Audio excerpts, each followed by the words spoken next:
Hello, book nerds. We are continuing with our book review just binge, and I've got another book review with this video this week. It is The Hobbit by J.R.R. Tolkien. I mean, is not Tolkien the quintessential author, I think, when it comes to fantasy? I'm not really much of a fantasy reader, though there are some fantasy books that are on my radar, but it's not really a genre that I'm like, oh yeah, I gotta read all the fantasy. No, not really. Not any particular reason. I do love a good journey. I do like it when characters are walking at a glacial pace from one point to the other. For some reason, it's cozy to me, even if they're meeting all types of peril along the way. But where am I going with this? The Hobbit. I am a massive Lord of the Rings fan. I remember when the movies came out when I was in middle school, and I was super into them, and then I started reading the books when I was in middle school. As you can see, my bougie collection here. But I had never read The Hobbit. And for some reason, I was under the impression that The Hobbit would be unbearably boring. I don't know where that came from, but I was so wrong. And I was like, I gotta read The Hobbit. And I've seen the Hobbit movies, which we don't talk about because they're not that good. I'm sorry. They're not good. The Lord of the Rings movies, fantastic. The Hobbit movies, to me, that just seems kind of like more of a money grab than anything else. But whatever. Peter Jackson is a millionaire and I am not. So let's jump into the review because The Hobbit, spoiler alert, is going to be one of my top reads of the year. I can't believe that I waited so long to read this. So you know me, I like to start with a quote. Go back, he thought. No good at all. Go sideways, impossible. Go forward, only thing to do. On we go. And again, The Hobbit is just a classic adventure story where the odds are just stacked completely against the protagonist's favor, and there's just this colorful cast of characters. There's some really weird characters, and there we have an unlikely hero.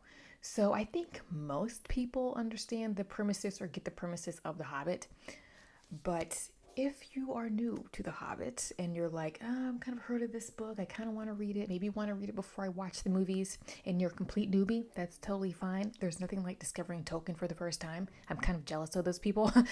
So we have our main character, Bilbo Baggins, who is a hobbit. And hobbits are these very small creatures that live in Middle Earth in J.R.R. Tolkien's fantastical world. And they are short, typically with curly hair. They have really large feet that are furry on top or hairy on top. Hobbits like to live in their cozy hobbit holes. They like to eat and have a good time and be in other people's business, usually other hobbits' business. And they really don't have anything that's else. They really don't have any involvement too much with what's going out, what else is going on in Middle Earth, whether that be with men or elves or any of that stuff. So they keep to themselves. But we have our main guy here, Bilbo Baggins, who becomes unexpectedly involved in an adventure because this wizard named Gandalf the Grey rolls up at his front door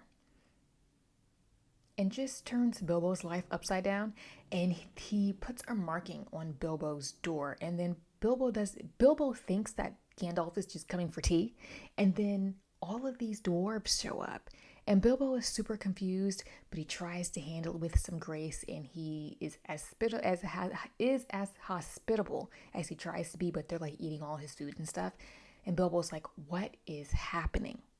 Okay. And the dwarves are under the impression, because they've been told by Gandalf, that Bilbo is a professional thief, which appeals to the dwarves because they need help taking back their mountain. So there is this dragon called Smog who lives really underneath a mountain. And this mountain has possession of the dwarves' treasure, their ancestral treasure. This is their ancestral home. Mainly, I just forgot the dwarf's name. Yeah, Thorin. Thorin is the descendant of dwarf kings, and so he is the leader of this pack, and so they are on their way to fight Smaug and reclaim territory, which means there's a lot of walking involved because they got to get from Hobbiton to the mountain to go fight Smaug. And on their long journey, they encounter goblins and orcs and elves, trolls, other fantastical creatures, and they come across Bilbo in particular. This creature does not come in contact with the other characters yet. That's for the Lord of the Rings, but Bilbo comes in contact with Gollum. My precious. That guy. In his interaction, he also becomes in possession, or he also gains possession of a little gold ring. ... The dramatic irony is just intense when I was reading this, because I know Lord of the Rings so well, and even though I knew The Hobbit fairly well from the movies and what the general plot line was of this book, we'll talk about the ring in a minute, but the dramatic irony of Bilbo in this ring. So all of that kind of meandering, drawn out introduction aside to The Hobbit. The Hobbit is one of those novels that's just a joy to read. It doesn't require, I think, super long analysis. I think you could, but that's not how I decided to approach this novel. It does have amazing symbols in it, so does The Lord of the Rings, but it was just a cozy read. The Hobbit also tends to be categorized as a children's story, but I think that children and adults alike can get a lot out of this and just enjoy it. Again, this is my first time reading this in my early 30s.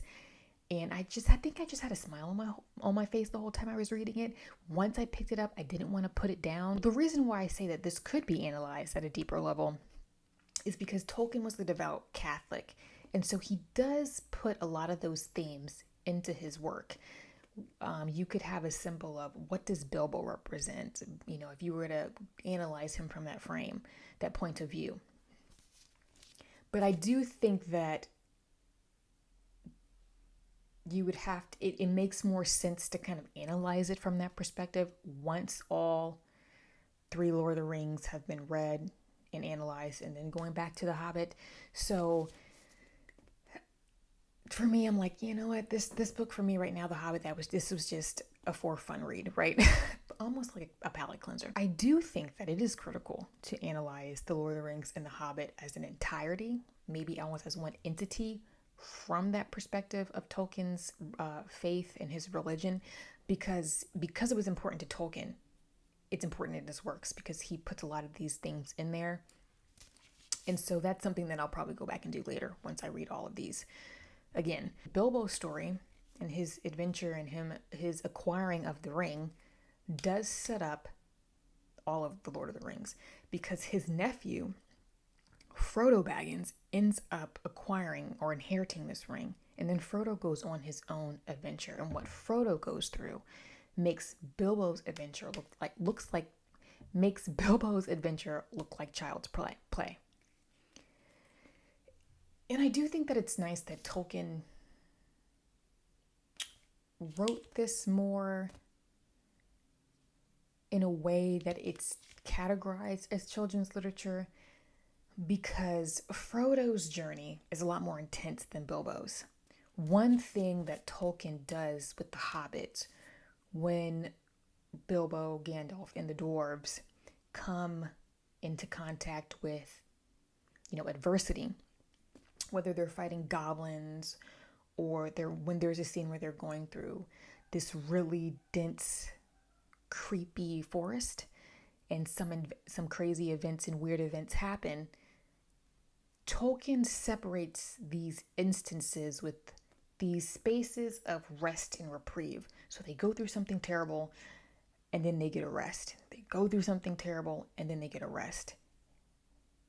The Lord of the Rings, especially once you get to the Two Towers and the Return of the King, that space of rest and reprieve, especially for Frodo and Sam, gets smaller and smaller and smaller, and then it just completely goes away, which makes Frodo's tale a lot more harrowing.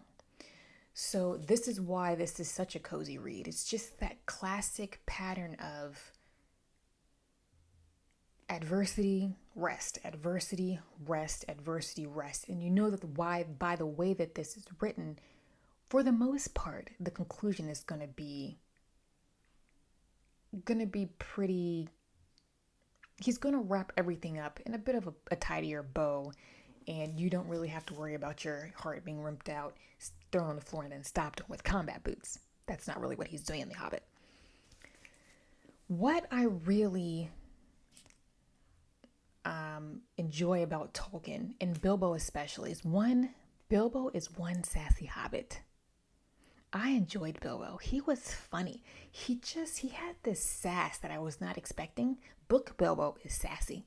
And he's sarcastic and he's witty and he looks at like Gandalf, especially the dwarves, because the dwarves are rambunctious, and he just kind of looks at them like, what is wrong with these guys? My name is Bennett and I'm not in it. There are definitely parts of the narrative where Bilbo goes away, or like he'll like put the ring on, I'm shaking my table, he'll put the ring on and disappear, or he'll kind of step to the side and just like, you know what, that's their business, that's their drama. My name is Bennett and I'm not in it, okay? And I appreciated that. Bilbo was funny. That is what I would do. I'm that person when I see drama that's not really my business. I'm just like, yeah, I want no parts of it. I'm just going to stay in my lane. And Bilbo definitely stays in his lane. But one thing that Tolkien does well is he likes to take these characters that are unassuming, because he's a hobbit. Bilbo's a hobbit. Frodo's a hobbit. And from the outside world, from men and the perspective of elves and even dwarves, hobbits are just, they're not fighters. They're not warriors. They don't really take any agency in what else is happening on the grand scheme of Middle Earth. And they're often overlooked. And Tolkien likes to take the underdog and make the underdog and push the underdog to the forefront and make the underdog a significant player in the overall role of events. And Bilbo, throughout this novel, does have character development. He is, sassy, and his main goal is to go back home to his hobbit hole and, get in his kitchen, have a cup of tea, and eat food and mind his business.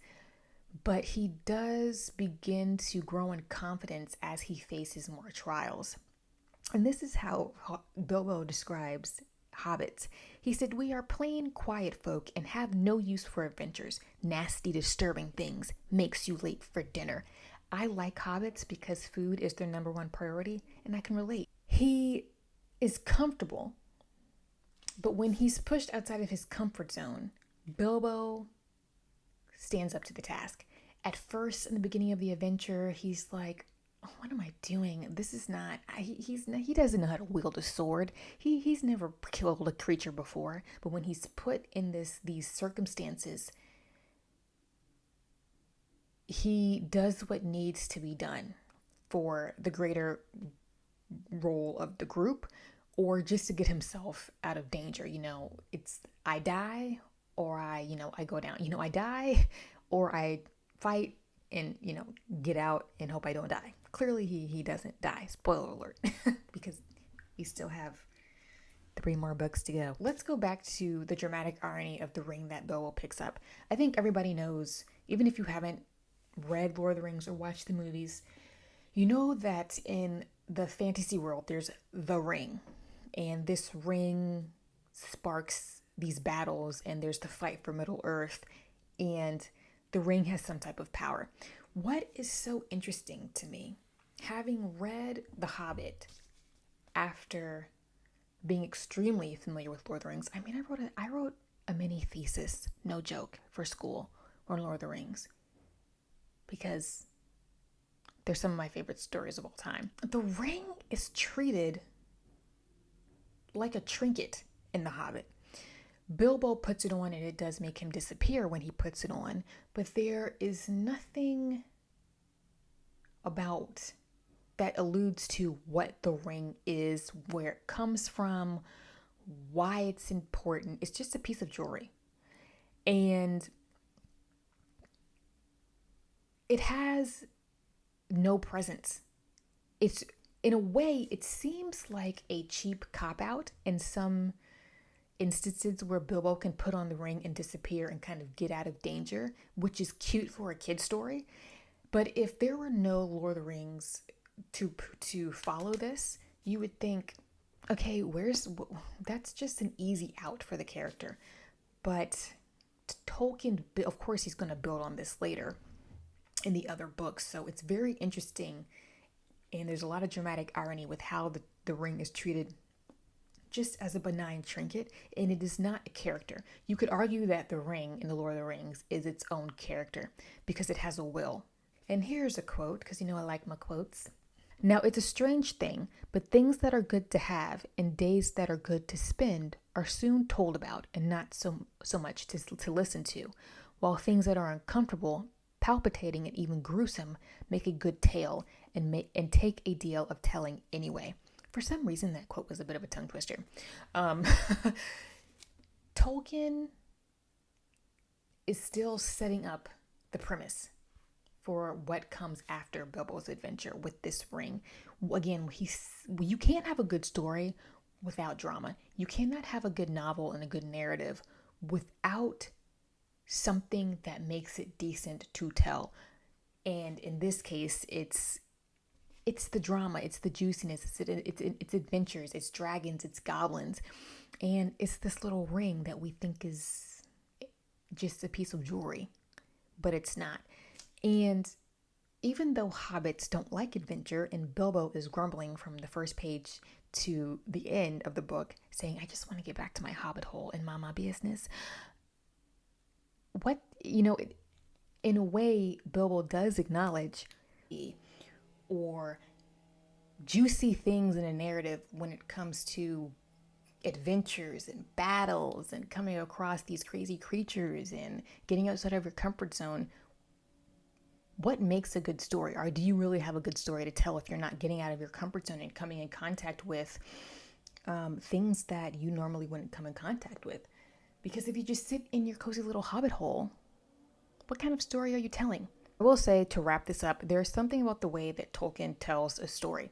He really gets into the heart of what makes humanity good and bad and how people embody both traits. They're going to straddle some lines, but that doesn't mean that just because a character has bad traits, they're inherently bad.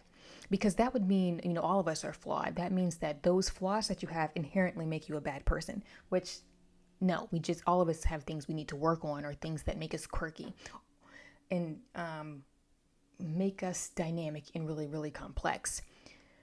This does get explored more in the trilogy, especially when you get more into Gollum's background. Frodo, the longer that he has the ring, his personality starts to turn a bit. But Tolkien always has this theme of don't be careful of how you judge characters or creatures or people that you come in contact with, because you don't know the full story that made them get from point A to point B. And again, we're all complex. If you just take that one thing about a character or a person that you don't like and you're viewing them from that lens only, what else are you missing out on? And so that is always something that I like that Tolkien does. If you haven't read The Hobbit and it's been on your radar, please do.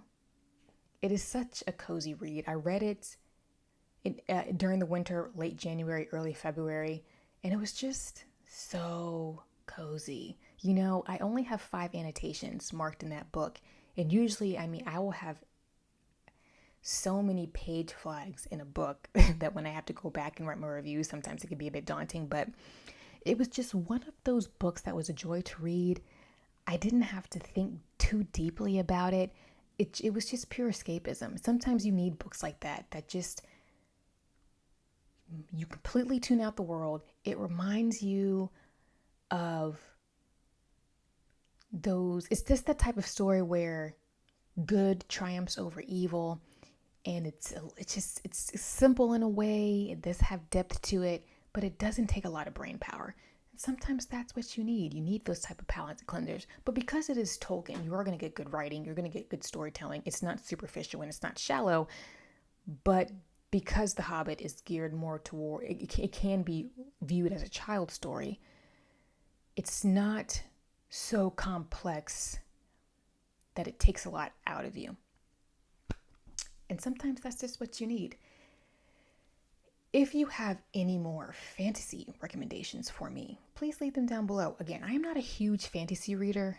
I'm not really into fantasy books that are so complicated that they're difficult to understand. I am going to eventually read the Farseer trilogy by Robin Hobb. I'm going to try to reread Game of Thrones, because when I was starting to read Game of Thrones, I was heading into a reading slump and I just wasn't feeling it at the time. There is R. Scott Bakker, I think, is the author. He's done fantasy, but it's a lot more philosophical from what I've seen, and that is totally up my street. So I'm probably going to check him out at some time. So much to read, not enough time, but I'll tackle what I can when I get to it. But any recommendations that you have, please leave them down below. Please like, subscribe, leave me a comment as always. And if you want to check me out on my other platforms, Instagram and my blog, those links are down below. And I'm going to sign off. Bye.